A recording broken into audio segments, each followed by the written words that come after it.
Praise the Lord, hallelujah. प्रभु यीशु मसीह में मेरे सभी बहन भाइयों को जय मसीह की। आप सबका स्वागत है जीवित परमेश्वर की जीवित हजूरी में। आज की इस वीडियो में हम परमेश्वर के पवित्र वचन को मेरी भविष्यवाणियों की पुस्तक में से पढ़ेंगे।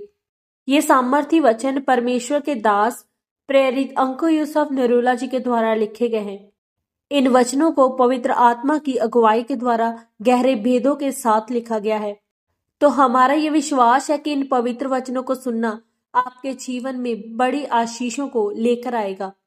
तो पूरे विश्वास के साथ इन पवित्र वचनों को पूरा सुने। आज का सामर्थी वचन। जब परमेश्वर आपको चुनता है तो वह आपके अतीत को नहीं देखता।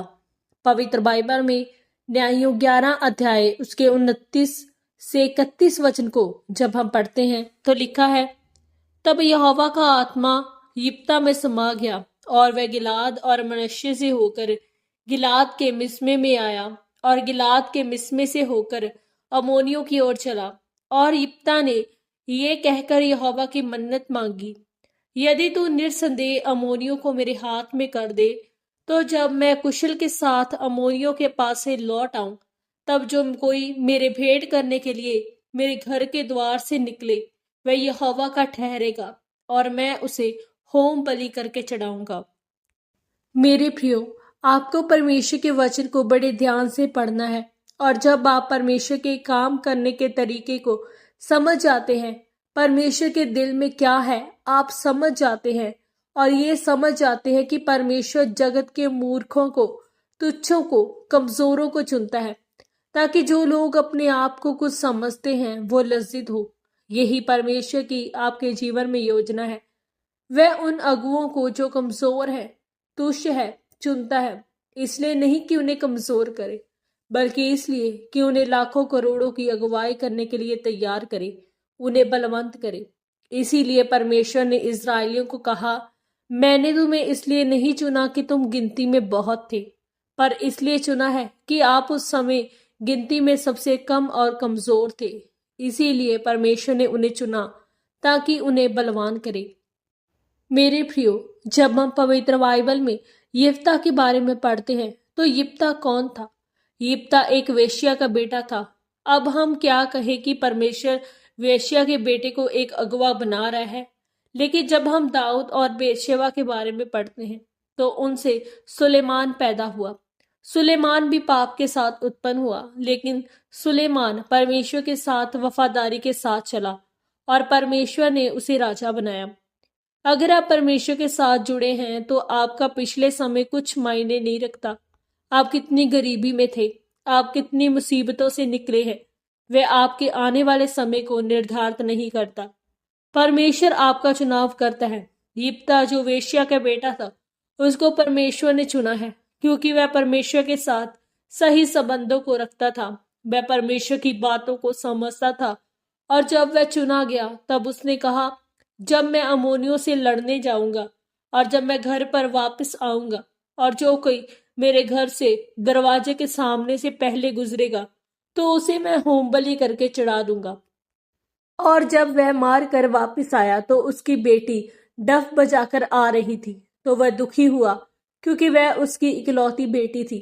लेकिन परमेश्वर इंसानी बलि से नफरत करता है, इसीलिए उसकी बलि नहीं दी गई। वह सारी उम्र कुंवारी रही, यानी कि उसकी शादी नहीं हुई। और पौलुस भी नए नियम में लिखता है कि जो एक कुंवारी स्त्री है उस पर हक उसके बाप का है और जिसकी शादी हुई है उसके ऊपर उसके पति का अधिकार है। इसीलिए एक औरत की बरकत आदमी के मदद करने से जुड़ी हुई है, क्योंकि औरत एक सहायक के रूप में परमेश्वर ने इंसान को दी है। आज लोग काउंसलिंग करवाने के लिए मंगलवार को चर्च में आते हैं। उनमें से 90% लोग जो अपना दशमांश नहीं देते। उन्हें टीम पूछती है कि आप दशमांश देते हैं, वह बोलते हैं नहीं। इसी कारण वह कर्ज में है। उनमें से 90% प्रार्थना नहीं करते और औरतें प्रार्थना करती है, लेकिन उनमें और बहुत सी कमियां हैं। वह अपने पति के अधीनगी में नहीं है, वह टीवी के साथ ज्यादा जुड़ी हुई है। आज लोगों ने अपने आत्मिक जीवन को खराब कर दिया है और जिस काम के लिए आप बनाए गए हो आप वो काम नहीं कर रहे। मेरे प्रियो, परमेश्वर ने कहा कि पहले मेरे साथ सहभागिता कर, सुबह उठकर प्रार्थना कर, रात को प्रार्थना कर, वचन को पढ़, अपने समय का दशमांश, अपनी कमाई का दशमांश मुझे दे, तब मैं तेरे जीवन में काम करूंगा।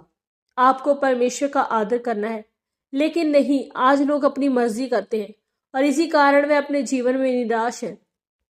आज जिन घरों में सेवकाई है वहां परमेश्वर की बरकत है। वे पूरी तरह से परमेश्वर के वचन पर चलते हैं। अगर आप भी सही रीति से परमेश्वर के वचनों पर चलेंगे तो परमेश्वर आपको आशीषित करेगा और आपके आने वाले समय को बरकतों के साथ भरेगा। आमीन। पवित्र वचनों के अनुसार सामर्थ्य प्रार्थना। सर्वशक्तिमान परमेश्वर, इस वचन के लिए मैं आपका धन्यवाद करती हूँ। परमेश्वर, मैं प्रार्थना करती हूँ कि चाहे मेरा बीता समा जैसा मर्जी हो, मैं अपने आने वाले समय में आपके वचनों पर चलूं और आप मुझे आशीषित करें और अपने अभिषेक से भरे। प्रभु यीशु मसीह के पवित्र और सामर्थी नाम में हम मांगते हैं। आमीन, आमीन और आमीन। आज के इस पवित्र वचन के पढ़े और सुने जाने के द्वारा परमेश्वर आप सबको बहुतायत से आशीषित करे। सबको जय मसीह की।